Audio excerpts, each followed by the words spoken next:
Good morning प्यारे बच्चों, क्या हाल है आप सभी के। तो कैसे हो आप सभी लोग। अंतर्राष्ट्रीय मुद्दों का जो मार्केट है बड़ा गर्म है। कहीं तेल की सप्लाई कहीं पे नहीं, बड़ा ऐसा समस्या है अंतर्राष्ट्रीय रूप में चल रहा है। उसी बीच में आप लोग अपनी है ना जोरों शोरों की तैयारी के साथ में आप लगे हो। तो कहीं कश्मकश है ना, कहीं पे दुख है, कहीं पे पीड़ा है, बड़ी समस्याएं चल रही है जीवन में ना। तो चलो ठीक है, गुड मॉर्निंग सभी को।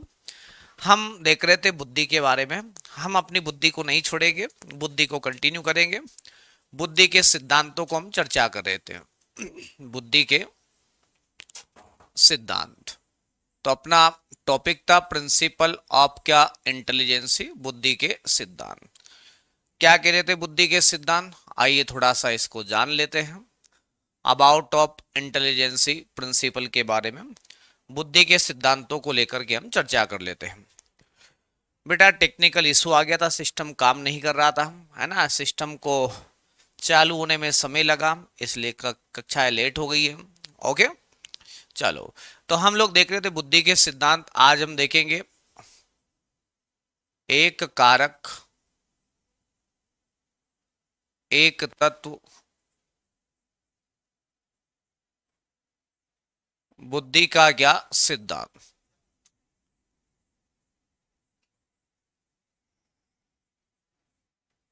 ठीक है, इसको वन फैक्टर क्या कहेंगे,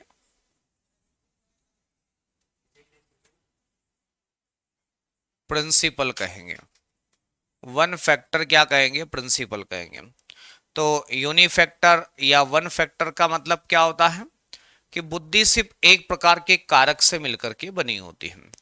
बुद्धि बुद्धि एक ही प्रकार के फैक्टर से बनी होती है, कारक अथवा तत्व से बनी होती है। तत्व से क्या होती है, बनी होती है। तो बुद्धि एक ही प्रकार के कारक, एक ही प्रकार के तत्व से क्या होती, मिलकर के बनी होती है। तो इसके बारे में कहा भी ये गया है कि बुद्धि एक प्रकार के फैक्टर से या एक प्रकार की कारक से बनी होती है। और बुद्धि को यहाँ पर इन्होंने क्या नाम दिया है कि भाई साहब, बुद्धि एक प्रकार से अधिशासक की भांति होती, तानाशाह की भांति होती है। और जो बुद्धिमान होता है, वो सब काम कर सकता है। जो बुद्धिमान होता है वह सभी क्षेत्रों में कार्य कर सकता है, क्षेत्रों में उत्कृष्ट कार्य कर सकता है, ऐसा इनका मानना था। उत्कृष्ट कार्य कर सकता है।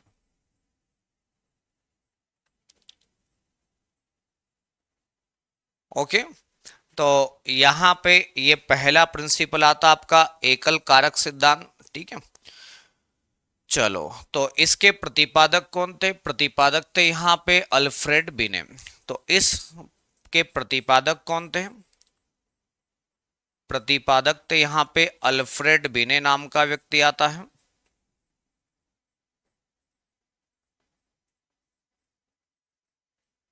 नाम सुना ही होगा इनका आपने। ठीक है, गुड मॉर्निंग।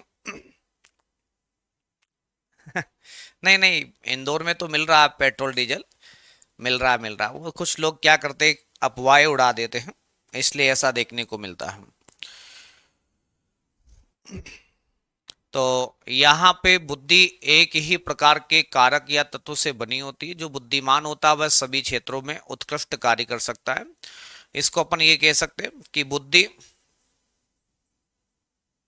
बुद्धि हमारे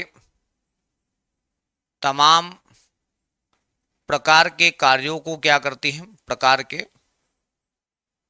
कार्यों पर क्या करती है, नियंत्रण स्थापित करती है।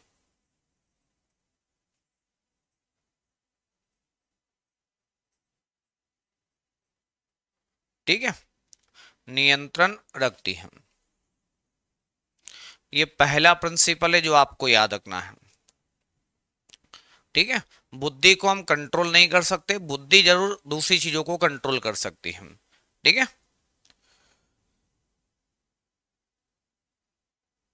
चलो आगे बढ़े। ये पहला बिंदु क्लियर हो गया आपका। दूसरा आएगा आपका बुद्धि का दो कारक सिद्धांत। अगला प्रिंसिपल आता आपका बुद्धि का दो कारक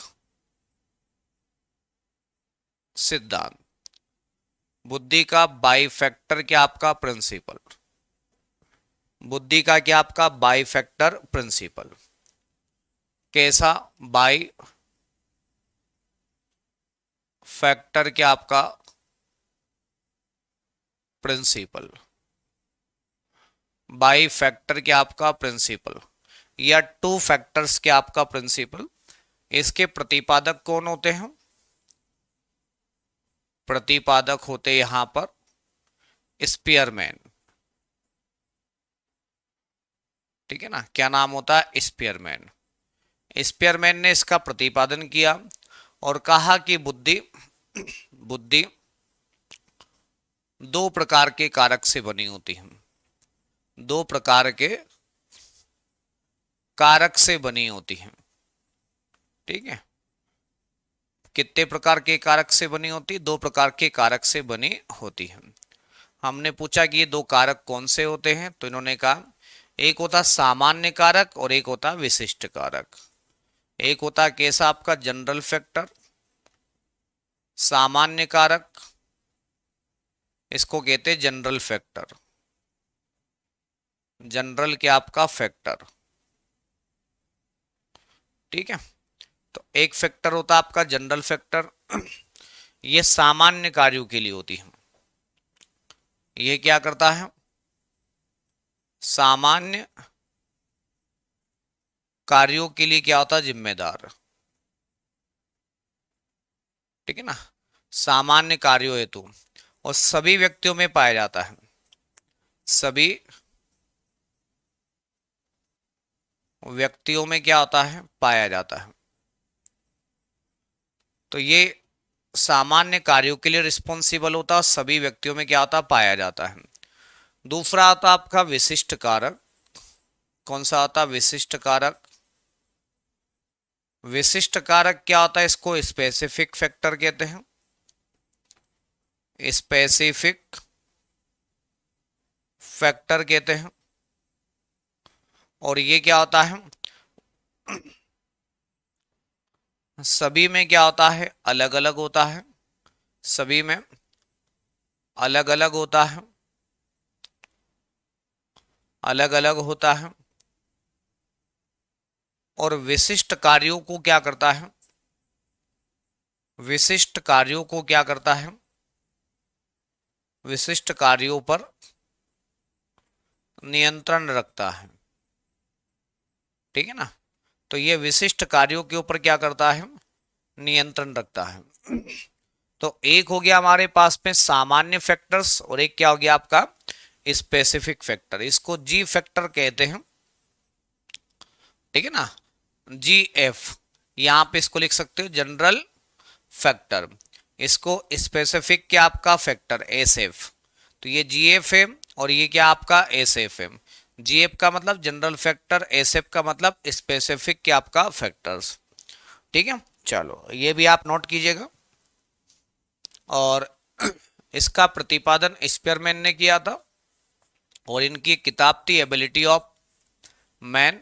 तो इनके द्वारा लिखी गई प्रसिद्ध किताब थी द एबिलिटी ऑफ क्या man. The ability of man में द एबिलिटी ऑफ क्या man, the ability of man में इस किताब के बारे में इन्होंने इस बुद्धि के बारे में जिक्र किया।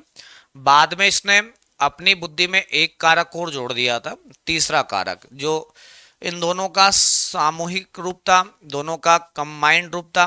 तो एक नया कारक आ जाता आपका जिसको अपन कहते हैं समूह कारक। तो सामान्य कारक इसके बाद में इन्होंने एक और जोड़ा था।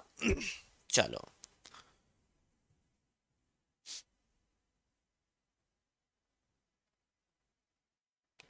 चलो आगे बढ़े। हाँ ये बुद्धि है बेटा। अगला तीसरा फैक्टर्स आता आपका तीन कारक सिद्धांत। तीन कारक क्या आपका सिद्धांत, ठीक है। अच्छा बुद्धि का कितने कारक सिद्धांत, तीन कारक सिद्धांत। तो इसके प्रतिपादक भी कौन है आपके, स्पीयरमैन है। तो अपने ही सिद्धांत में थोड़ा सा संशोधन करते हैं बाद में। तो प्रतिपादक के तौर पर आपको याद रखना है स्पीयरमैन। तो इसके प्रतिपादक कौन थे यहाँ पे, स्पीयरमैन थे। तो बुद्धि का तीन कारक सिद्धांत के प्रतिपादक कौन थे, स्पीयरमैन थे। ये तीन कारक कौन थे, एक था आपका सामान्य कारक। कैसा कारक आपका, जनरल क्या आपका फैक्टर।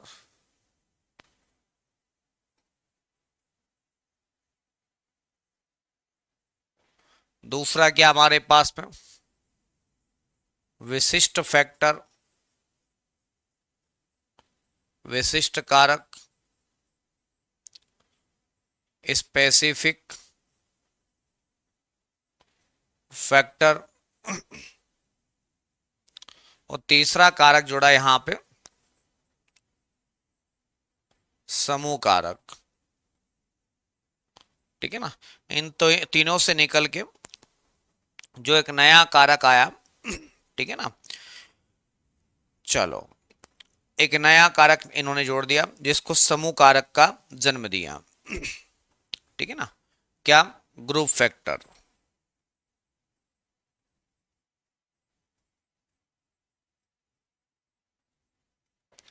या इसको कह सकते हैं जनरल प्लस क्या आपका स्पेसिफिक फैक्टर। तो एक ये नया फैक्टर से यहां पे निकल के सामने आता है। तो कितने कारक हो गए हमारे पास में, तीन प्रमुख क्या हो गए, फैक्टर्स हो गए।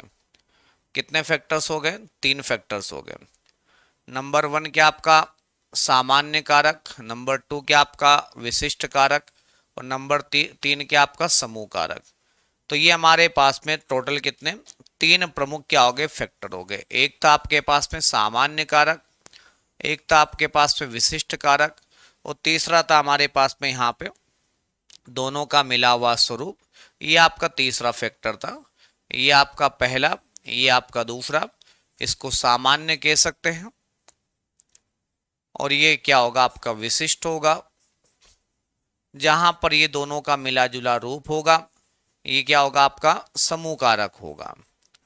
तो ऐसे इन्होंने तीन कारक का जिक्र किया है, ठीक है ना। कि कैसे कारक, इसको जनरल फैक्टर कहेंगे, इसको स्पेसिफिक फैक्टर कहेंगे, इसको आपका ग्रुप फैक्टर कहेंगे, ठीक है। तो प्रश्न आता है कि तीन कारक के प्रिंसिपल का प्रस्तुत किसने किया, तो आपका हो गया सर स्पीयरमैन ने किया। तो पहला कारक आया था अल्फ्रेड बिने का, दो कारक आया स्पीयरमैन का, तीन कारक भी किसका था, आपका स्पीयरमैन का था, ठीक है ना। ओके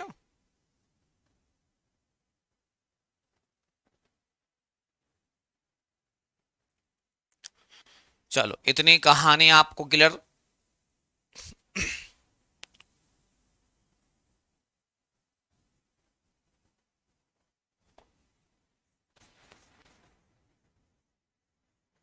चलो ये आप सभी एक बार मेंशन कर लीजिएगा।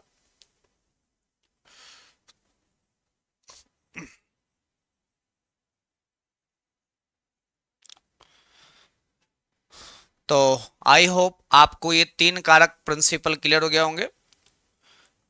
अब इसके बाद में अगला प्रिंसिपल आता आपका तीन कारक के बाद में मल्टीपल फैक्टर्स प्रिंसिपल, ठीक है ना।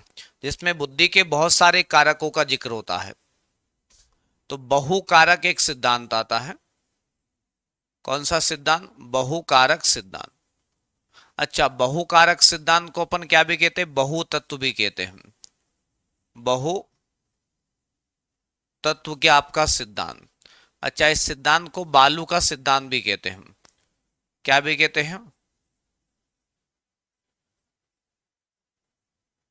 बालू का क्या सिद्धांत। तो ये प्रिंसिपल आपका बालू का सिद्धांत भी कहलाता है। अच्छा, इस प्रिंसिपल को परमाणु सिद्धांत के नाम से भी जानते हैं, परमाणु क्या आपका सिद्धांत। तो देखो जरा, ये प्रिंसिपल क्या क्या कहलाता है आपका, बहुकारक कह सकते इसको, है ना, बहुतत्व कह सकते हैं, बालू का सिद्धांत कह सकते हैं, और परमाणु का सिद्धांत कह सकते हैं। ठीक है, चलो तो ये हमारे पास में क्या है, प्रिंसिपल के कुछ नाम हैं। क्या क्या नाम है देखो जरा, बहुकारक मल्टीपल फैक्टर्स हो गया आपका, बहुतत्व हो गया आपका, बालू हो गया, परमाणु हो गया। तो इसको हम क्या कहते हैं, मल्टीपल फैक्टर्स कहते हैं, मल्टीपल क्या कहते हैं, फैक्टर्स कहते हैं। ओके, या इसको हम परमाणु का सिद्धांत भी कहते हैं। अच्छा, इसके प्रतिपादक कौन थे, तो प्रतिपादक थे इसके थॉर्नडाइक, प्रतिपादक कौन थे यहाँ पे, थॉर्नडाइक। अच्छा, इसके प्रतिपादक कौन थे यहाँ पे, एडवर्ड ली के आपका थॉर्नडाइक। इन्होंने कहा कि बुद्धि एक प्रकार के कारक से नहीं, बहुत सारे कारक से बनी होती है। बुद्धि परमाणु की भांति, परमाणु की भांति क्या होती है, या बालू के कणों की भांति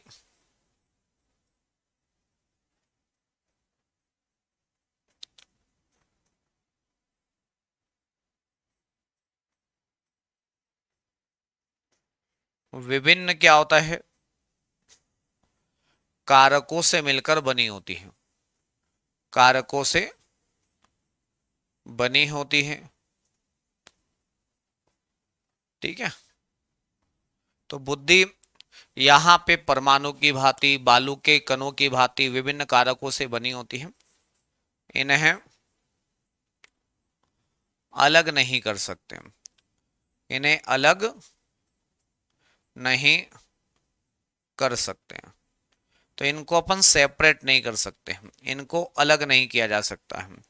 तो ये परमाणु के कणों की भांति होती है, इनको अपन प्राय सेपरेट नहीं कर सकते, अलग नहीं कर सकते। चलो, इतनी कहानी आप सभी मेंशन कीजिएगा। तो यहाँ पे अपन कह सकते हैं कि भाई अलग अलग कारक से आशय क्या है, ये हमारे बुद्धि के क्या होते हैं, डिफरेंट क्या होते हैं, फैक्टर्स होते हैं, इनको सेपरेट कर पाना संभव नहीं होता है।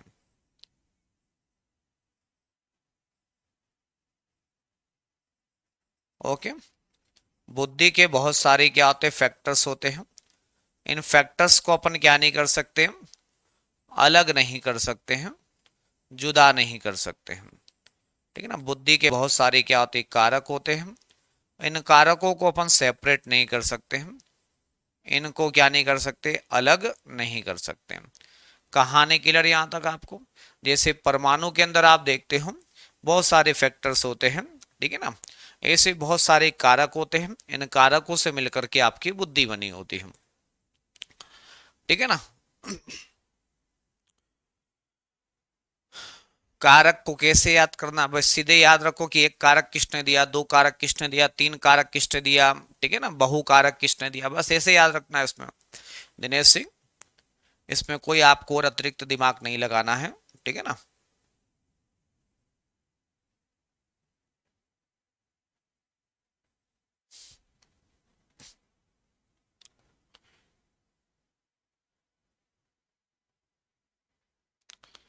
ठीक है, चलो बड़े आगे हो।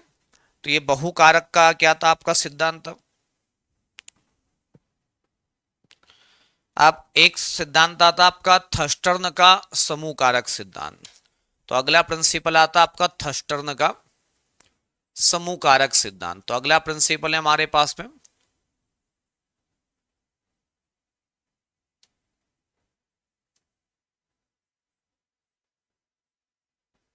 समूह कारक सिद्धांत। कौन सा आपका समूह कारक सिद्धांत, ग्रुप के आपका फैक्टर, ठीक है ना, समूह कारक सिद्धांत अर्थात ग्रुप फैक्टर। अच्छा, ग्रुप फैक्टर क्या कहता है आपका, समूह कारक सिद्धांत क्या कहता है, आइए थोड़ा सा इसके बारे में जानते हैं। समूह कारक सिद्धांत, या हम कहेंगे इसको ग्रुप फैक्टर। अच्छा, ग्रुप फैक्टर होता क्या है? इसके प्रतिपादक कौन थे? थर्स्टन थे। तो इसके प्रतिपादक थे कौन? प्रतिपादक थर्स्टन नाम का व्यक्ति था, जिन्होंने इस प्रिंसिपल को क्या किया? प्रस्तुत करने का काम किया। अच्छा, इनका क्या मानना था? तो यहां पे जो मानव होता है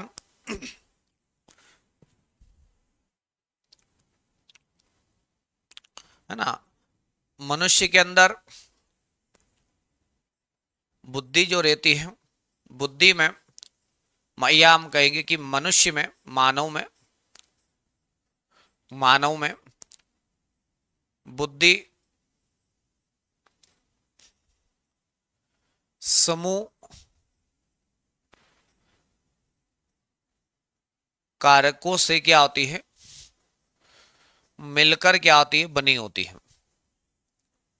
मिलकर बनी होती है। अब समूह कोई एक प्रकार का नहीं होता, समूह अलग अलग प्रकार के होते हैं, इनका ऐसा मानना था।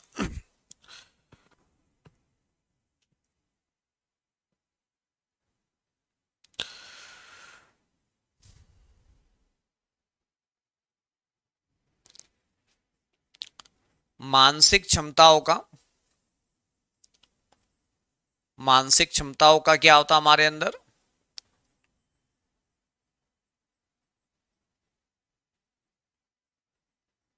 एक प्रधान, प्रधान क्या होता है? मुख्य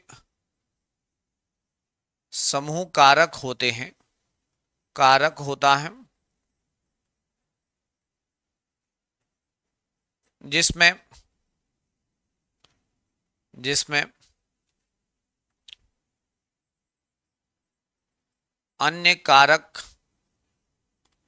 जुड़े होते हैं। ठीक है ना, अन्य कारक क्या होते हैं? जुड़े होते हैं। ऐसे ऐसे क्या होते हैं?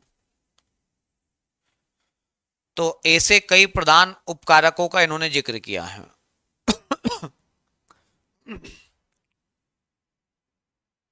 इसको अपन क्या भी कह सकते हैं? इसे प्राथमिक मानसिक योग्यता भी कहते हैं। प्राथमिक मानसिक योग्यता भी कहते हैं, प्राइमरी मेंटल एबिलिटी। तो इसको क्या नाम दिया गया है? प्राइमरी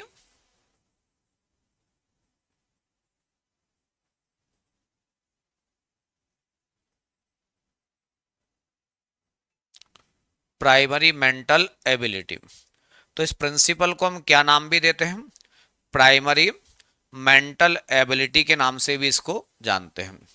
तो देखो जरा, क्या नाम है? समूह कारक सिद्धांत, ग्रुप फैक्टर। प्रतिपादक कौन थे? थर्स्टर नाम का व्यक्ति था। मानव में बुद्धि समूह कारकों से मिलकर के बनी होती और मानसिक क्षमताओं का एक प्रधान मुख्य समूह कारक होता है, जिसमें अन्य प्रकार के फैक्टर्स क्या होते? जुड़े होते। और इसको हम क्या कहते हैं? प्राथमिक मेंटल एबिलिटी, योग्यता का सिद्धांत भी कहते हैं, इसे प्राथमिक मानसिक योग्यता भी कहते हैं। तो ये कुछ नाम हैं जो आपको याद रखना है ना। और इसके प्रतिपादक कौन है? थर्स्टर नाम का व्यक्ति है। अच्छा, इन्होंने कुछ अलग अलग ऐसे कारक बताए हैं। क्या क्या बताए? थोड़ा सा इस पे अपन जिक्र कर लेते हैं। ज्योति पूछे सर, सब अगर परमाणु बम फूट गया तो क्या होगा? परमाणु बम फूट गया तो फिर विनाश होगा, फिर उदय होगा। यही होगा, और क्या होगा? ठीक है। और बड़े शब्द लिखो, सुनीता बोली सर और बड़े शब्द लिखो। बेटा ये बड़े, इतने बड़े शब्द हैं, है ना, इससे बड़े शब्द फिर इतने बड़े आते हैं। है ना, फिर बोर्ड क्या आता है? 2 लाइन में भर जाता है। फिर ना तो वो सुंदर लगते हैं, ना सुशील लगते हैं। ये ज्यादा छोटे शब्द दिख रहे हैं आपको क्या? मैं प्रत्येक, ये मेरा, ये दायरा है, इस दायरे में ही लिखता हूं मैं लगभग लगभग 8-10 सालों से। और अभी तक कहीं दिक्कत नहीं आई है ना, इस प्रकार के लिखावट में।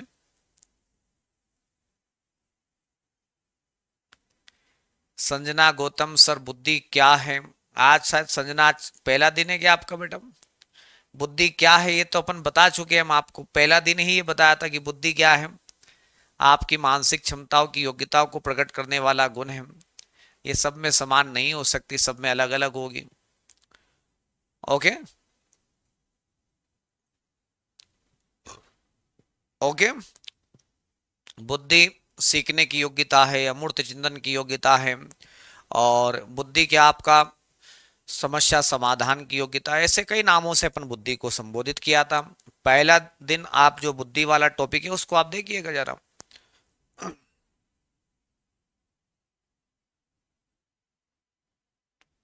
चलो आगे बढ़े। और इन्होंने यहाँ पे थफ्टर नाम के व्यक्ति ने बुद्धि के बारे में कहा कि हमारे यहाँ पे जो मानसिक योग्यता होती है वो अलग अलग प्रकार की होती है। क्या क्या होती है? जैसे शाब्दिक योग्यता, आपके अंदर वर्बल एबिलिटीज हो सकती हैं। शाब्दिक योग्यता,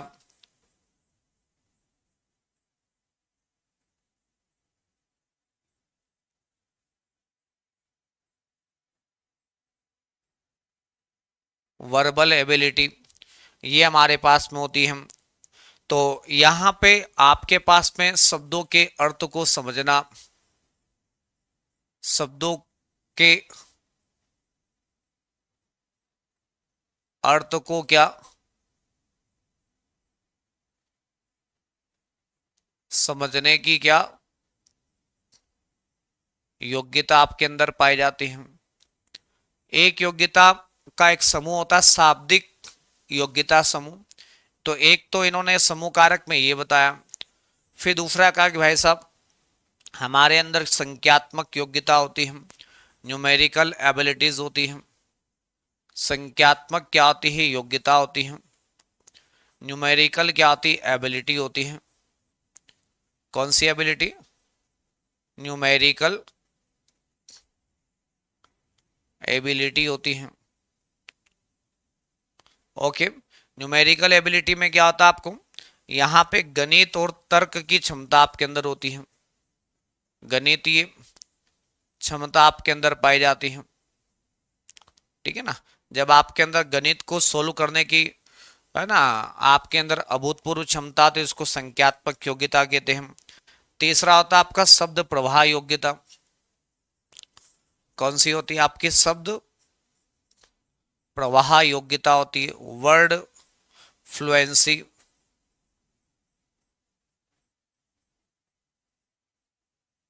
एबिलिटी पाई जाती है। वर्ड फ्लुएंसी एबिलिटी, शब्द प्रवाह के आपके अंदर योग्यता, मतलब यहाँ पे आप लोग शब्दों को, है ना, फ्लुएंसी के साथ में आप व्यक्त कर पाते हो। भाषा में प्रवाहशीलता पाई जाती है। ठीक है। तो यहाँ पे आप लोग क्या कर पाते हो? नए शब्दों का सृजन, ठीक है ना, ये आपके अंदर पाया जाता है कि आप नए नए शब्दों को निर्मित कर पाते हो। नए नए शब्दों का निर्माण आप लोग कर पाते हो। एक होता आपका वस्तु प्रेक्षण योग्यता। वस्तु के आपका प्रेक्षण योग्यता। ठीक है। तो वस्तु जो प्रेक्षण योग्यता होती है, स्पाइटल एबिलिटीज को कहते हैं। तो स्पाइटल के आपका एबिलिटी के तौर पर अपन इसको जानते हैं वस्तु प्रेक्षण। तो ये किसी एक विशेष स्थान के बारे में आपको जो विशेष जानकारियां होती है उससे रिलेटेड होता है। तो किसी विशेष स्थान के परिणाम के बारे में जानकारी, किसी वस्तु या स्थान की विशेष क्या आपके पास में जानकारी है। तो कोई व्यक्ति होता है, जैसे पंखे का कोई व्यक्ति क्या होता है? कलाकार होता है। कोई टीवी का कलाकार होता है। कोई किसी एक स्थान के बारे में बहुत ज्यादा जानकारी रखता है, तो ऐसे व्यक्ति को वस्तु प्रेक्षण योग्यता के नाम से जानते। एक होता है आपका तार्किक योग्यता। क्या होती है? तार्किक योग्यता। एक समूह ये पाया जाता है जहां पे आप लोग लॉजिकल, रीजनिंग,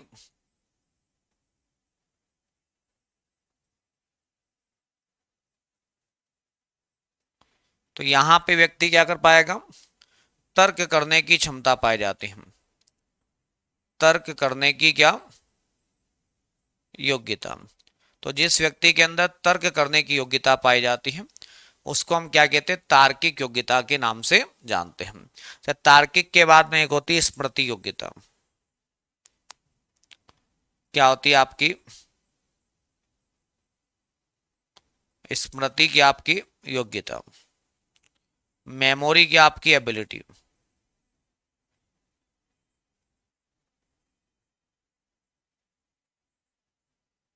ठीक है ना। क्या योग्यता होती है आपकी, मेमोरी आपके अंदर एबिलिटी होती है। अच्छा ये क्या होता है सर, अधिगम तथा प्राप्त सूचना को क्या करना, धारण करना। तो आपके पास में याददाश्त जबरदस्त होती है। ठीक है ना। आपके पास में जब बहुत बढ़िया याददाश्त होती है तो उसको स्मृति योग्यता कहते हैं। और एक और लास्ट इसने बताई है, इतना आप सबने मेंशन किया होगा, प्रत्यक्षात्मक गति क्षमता। सातवां प्रकार अपन यहां पे लिख लेते हैं, प्रत्यक्षात्मक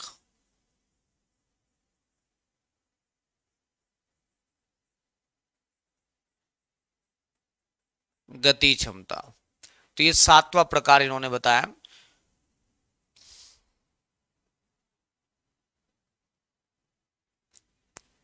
इसको कहते हैं परसेप्चुअल स्पीड की आपका एबिलिटी। तो ये आपका सातवां प्रकार है। तो ऐसे सात प्रमुख योग्यताओं के समूह का जिक्र इन्होंने किया था। प्रत्यक्षात्मक गति की आपका क्षमता, तो ये क्या होता है, किसी घटना का प्रत्यक्षण करना। कोई भी जो घटनाएं घटित होती है ना, घटनाओं का क्या प्रत्यक्षण, अर्थात किसी घटना के बारे में आप लोग देख करके, जान करके, समझ करके उसका निराकरण निकालना। तो ये हमारे पास में टोटल सात प्रकार की एबिलिटी होती है। ऐसा यहाँ पे समूह कारक के अंतर्गत जिक्र किया था। लोगों के पास में शाब्दिक योग्यता, संख्यात्मक योग्यता, शब्द प्रवाह, वस्तु प्रेक्षण, तार्किक योग्यता, स्मृति योग्यता और प्रत्यक्षात्मक योग्यता, इन तमाम प्रकार की योग्यताओं से मिलकर के आपकी बुद्धि का क्या होता है, निर्माण होता है। इस प्रकार से बुद्धि ऐसे अलग अलग समूह में क्या होती है, वर्गीकृत होती है। इन तमाम प्रकार के समूह से मिलकर के क्या होता है, आपका बुद्धि का सृजन होता है। ठीक है ना। राधे राधे। सभी ने मेंशन कर लिया होगा ये।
चलो बड़े आगे।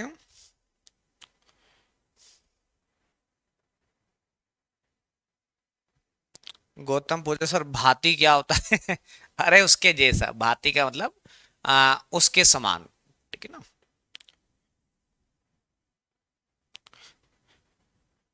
यहाँ पे इन्होंने न्यूमेरिकल को अलग रखा है, लॉजिकल को अलग रखा है। फिर बाद में गार्डनर नाम का व्यक्ति आता है, न्यूमेरिकल लॉजिकल को एक साथ एक्सप्लेन करता है। तो फिर बाद में एक व्यक्ति आता है हार्वर्ड गार्डनर, वो बहुबुद्धि के सिद्धांत में न्यूमेरिकल को और संख्यात्मक चीजों को एक साथ प्रकट कर देता, लेकिन इन्होंने संख्यात्मक को अलग माना था, न्यूमेरिकल को अलग माना था, है ना, तार्किक को अलग माना था। तो इसको कहते परसेप्चुअल स्पीड क्या आपका एबिलिटी, सेवंथ जो पॉइंट है आपका परसेप्चुअल स्पीड क्या आपका एबिलिटी। नीलम पूछे सर आईक्यू का सूत्र, कल वाली क्लास देखो बेटा नीलम, ठीक है ना, आईक्यू का सूत्र कल बता दिया मैंने आपको। ओके, हाँ बाल विकास की अपनी मल्टीपल चॉइस क्वेश्चंस की बुक है ना, बिल्कुल है। तो ये 7 टाइप्स की पर्सनालिटी का जिक्र किसने किया था, तो आप कहोगे सर थफ्टर नाम के व्यक्ति ने 7 प्रकार की विभिन्न प्रकार की योग्यताओं के समूह का उल्लेख किया। आप उसके बाद में थोड़ा सा और चर्चा करते हैं हम लोग। यहाँ पे एक व्यक्ति आता है थॉमसन, जो प्रतिदर्श सिद्धांत के बारे में बताता है। अगला प्रतिपादक है प्रतिदर्श सिद्धांत, और प्रतिदर्श जो सिद्धांत है इसके प्रतिपादक कौन है, तो आप कहोगे सर थस्टर्न नाम का व्यक्ति है। क्या नाम है, थस्टर्न। तो थस्टर्न को हम क्या कहते हैं यहाँ पे, प्रतिदर्श सिद्धांत का प्रतिपादक कहते हैं। तो थस्टर्न किस सिद्धांत के प्रतिपादक है, तो सैंपलिंग प्रिंसिपल के।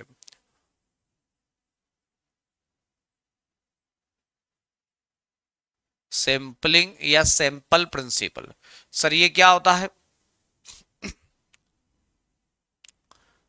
ना, सैंपलिंग, इसको सैंपलिंग करो तो ज्यादा बेहतर होगा।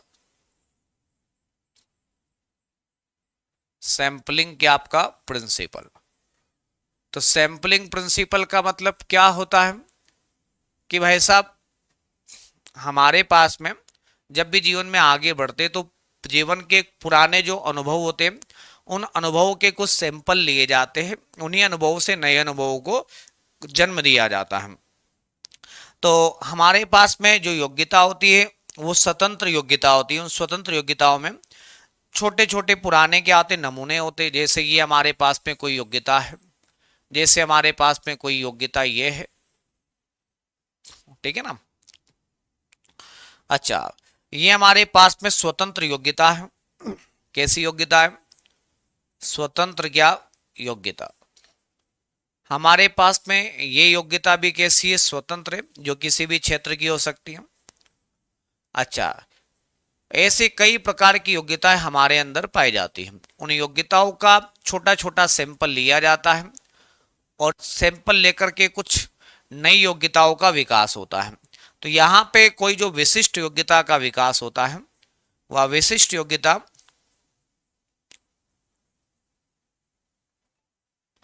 स्वतंत्र योग्यताओं के सैंपल का परिणाम होता है, ठीक है ना।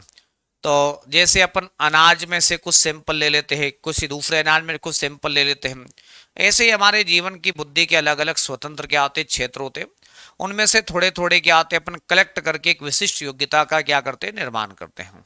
तो इनका मानना क्या था, हमारे पास हमारे पास क्या होती है, विभिन्न क्या होती है स्वतंत्र क्या होती योग्यताएं होती हैं।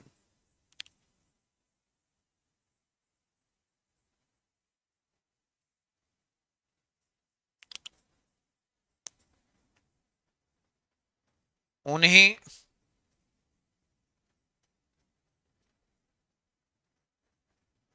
योग्यताओं के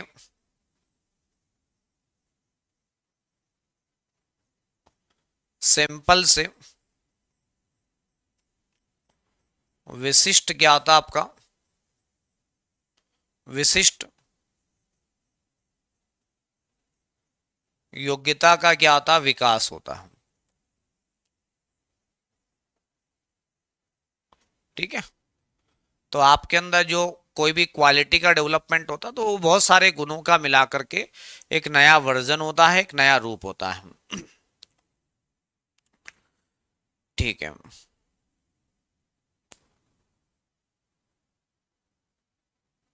इसमें इतनी कहानी आपको याद रखना है।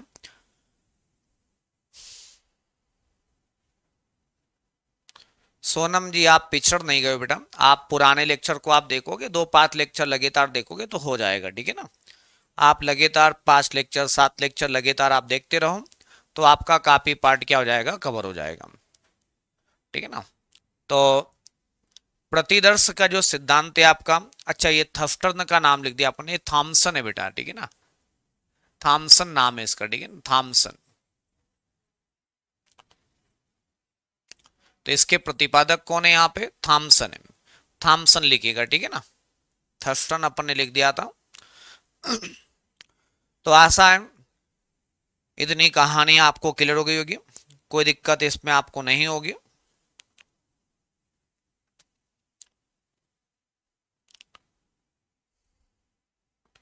नरेंद्र पल्लवी जी, अरविंद भाई, आसमा जी, सोनम जी,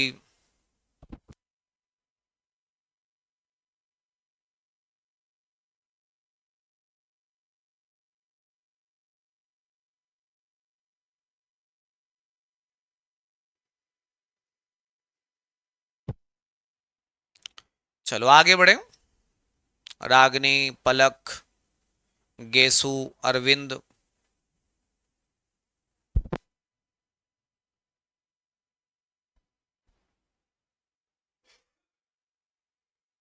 मुस्कान खरे साहब, बड़े आगे।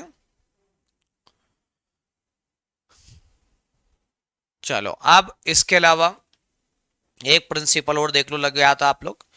एक प्रिंसिपल और आता आपका पदानुक्रमिक सिद्धांत, हेरार्किकल क्या आपका प्रिंसिपल, पदानुक्रमिक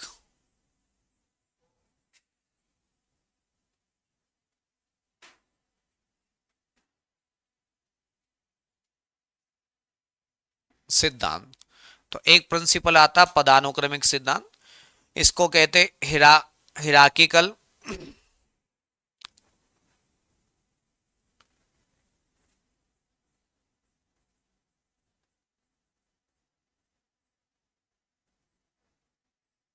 ठीक है।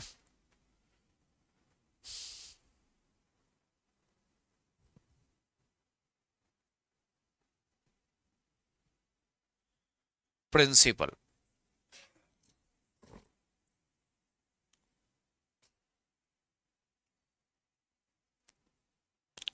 इसके प्रतिपादक थे यहां पे फिलिप वर्नन, क्या नाम था इसका, फिलिप वर्नन। प्रतिपादक फिलिप वर्नन थे, और इसको अपन कारक विश्लेषण भी कहते हैं, कारक विश्लेषण प्रिंसिपल भी इसको कहते हैं, ठीक है ना, कारक विश्लेषण सिद्धांत। तो यहां पे बहुत सारे फैक्टरों को इन्होंने विश्लेषित करके उनका एक निश्चित पदानुक्रम बताने का काम किया था। तो इन्होंने क्या कहा कि भाई साहब, हमारे जो बुद्धि होती है, जनरल जो फैक्टर्स होता आपका, ये हमारे पास में मूल रूप से दो प्रकार की योग्यताओं से बनी होती है। क्या क्या होती है हमारे पास में योग्यता है, एक होती है शाब्दिक और शैक्षणिक योग्यता। हमारे पास में एक योग्यता क्या होती है, शाब्दिक एंड क्या, शैक्षणिक योग्यता होती है,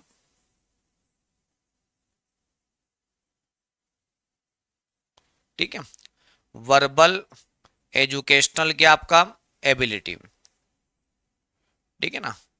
तो वर्बल एजुकेशनल इंटेलिजेंसी एबिलिटी, तो वर्बल एजुकेशनल, ठीक है ना, एबिलिटी के नाम से एक योग्यता तो हमारी ये होगी। एक योग्यता इन्होंने बताया कि भाई साहब हमारे पास में गतिक व यांत्रिक योग्यता होती है। क्या होती है, गतिक एंड क्या, यांत्रिक योग्यता। तो एक योग्यता होती है हमारे पास में गतिक और यांत्रिक योग्यता। काइनेस्थेटिक मैकेनिकल क्या आपका इंटेलिजेंसी। तो काइनेस्थेटिक के फोर क्या आपका काइनेस्थेटिक, और एम फोर क्या आपका मैकेनिकल क्या आपका एबिलिटीज। तो ये दो प्रकार की योग्यता होती है। अच्छा, ये हमारे एक निश्चित हैरार्की के रूप में होता है, जैसे हमारी एक मुख्य बुद्धि दो अलग बुद्धियों से बनी होती है। अच्छा, ये जो बुद्धि होती है इसके अंदर भी बहुत सारी प्रकार की बुद्धियां होती हैं। ऐसे हेराकी का इन्होंने क्या किया था, निर्माण किया था कि कोई बुद्धि एक निश्चित हेराकी के रूप में क्या होती है, बनी होती है। बाकी इसके बारे में कल और अपन जानेंगे, समय हो चुका है। ठीक है, चलो आज के लिए इतना ही। जय हिंद, जय भारत, धन्यवाद।